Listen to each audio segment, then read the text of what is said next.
El hombre que la mató llegó a casa esa noche con sangre en la camisa. Su mujer lo vio, no dijo nada, y mientras ese hombre dormía en su cama, la Guardia Civil estaba deteniendo a otra persona, una mujer, sin ADN, sin arma, sin un solo testigo.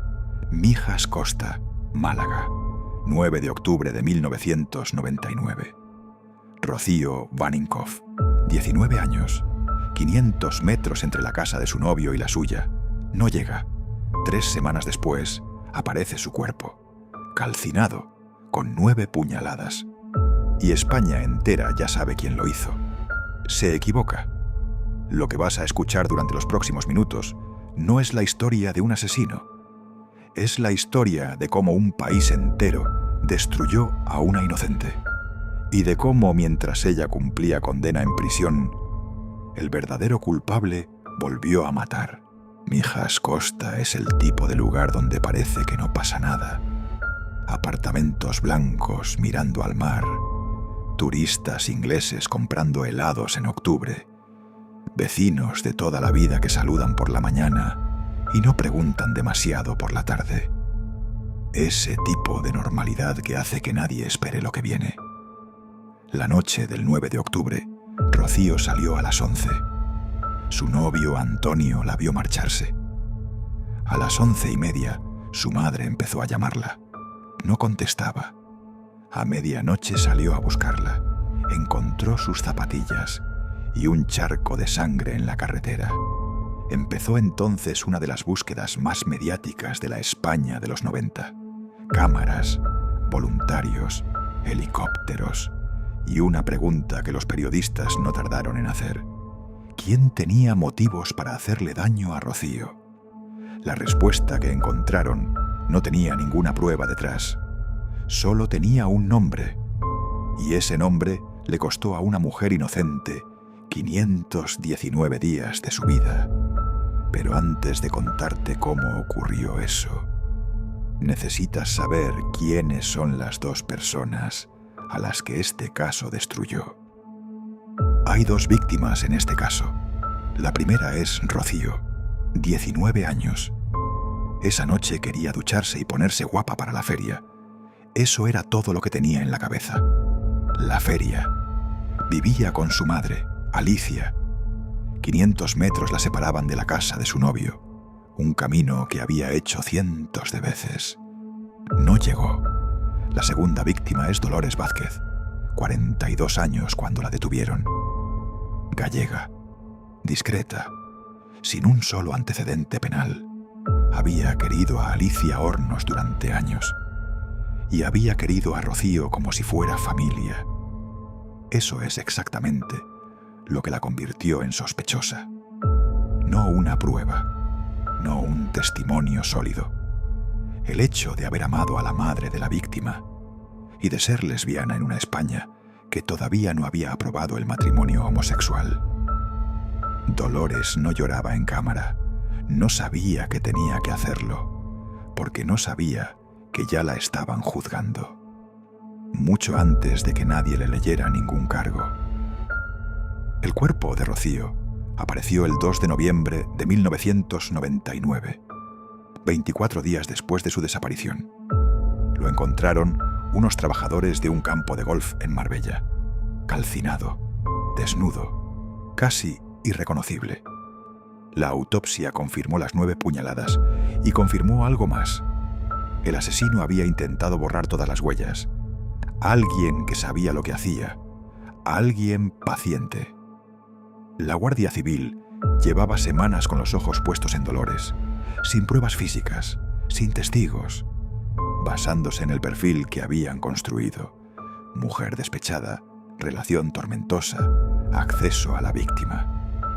Un año después de la desaparición, el 7 de octubre del 2000, detuvieron a Dolores Vázquez. Los medios lo trataron como una victoria, como si el caso estuviera cerrado. Pero no había ADN que la vinculara, no había arma, no había móvil claro, había una teoría. Y había una mujer que no encajaba en lo que la gente esperaba que fuera una inocente. El juicio empezó en septiembre de 2001. 9 ciudadanos españoles, elegidos al azar, iban a decidir su destino. Lo que ocurrió dentro de esa sala no se puede explicar solo con negligencia. Requiere algo más incómodo. El jurado la declaró culpable. 15 años de prisión. Dolores Vázquez entró en la cárcel en septiembre de 2001, repitiendo lo mismo que había dicho desde el primer día, que ella no había sido. 6 meses después, el Tribunal Superior de Justicia de Andalucía anuló la condena. No porque la declarara inocente, sino porque la sentencia no estaba suficientemente motivada. Ordenaron repetir el juicio. Y entonces ocurrió algo que nadie había previsto. El 14 de agosto de 2003, una chica de 16 años llamada Sonia Caravantes desaparece en Coín, a 40 kilómetros de Mijas. La Policía Nacional trabaja el caso por su cuenta, independientemente de la Guardia Civil, independientemente del caso Baninkoff. Recogen una colilla en la escena del crimen, extraen el ADN, y ese ADN coincide con muestras recogidas 3 años antes en el lugar donde desapareció Rocío. El mismo hombre. Los 2 crímenes. Un ciudadano británico llamado Tony Alexander King, residente en Alhaurín el Grande, y su exmujer llevaba tiempo intentando decírselo a alguien, porque la noche que Rocío desapareció, Tony King llegó a casa con sangre en la camisa.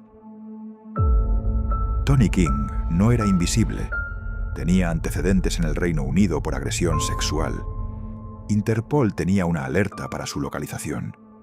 Pero hubo un error en las bases de datos españolas. La alerta no se materializó. Y King siguió viviendo en la Costa del Sol. Sus vecinos lo saludaban por las mañanas. Describían a un hombre tranquilo, amable incluso.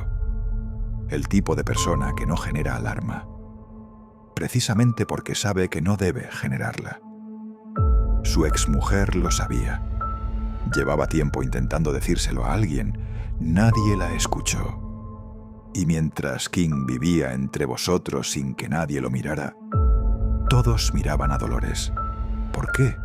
La Guardia Civil tenía una imagen mental de la culpable, y solo veía lo que confirmaba esa imagen. Los que llevan años estudiando este tipo de errores lo tienen documentado. Cuando ya has decidido quién es culpable, los datos que no encajan simplemente desaparecen. Lo llaman sesgo de confirmación.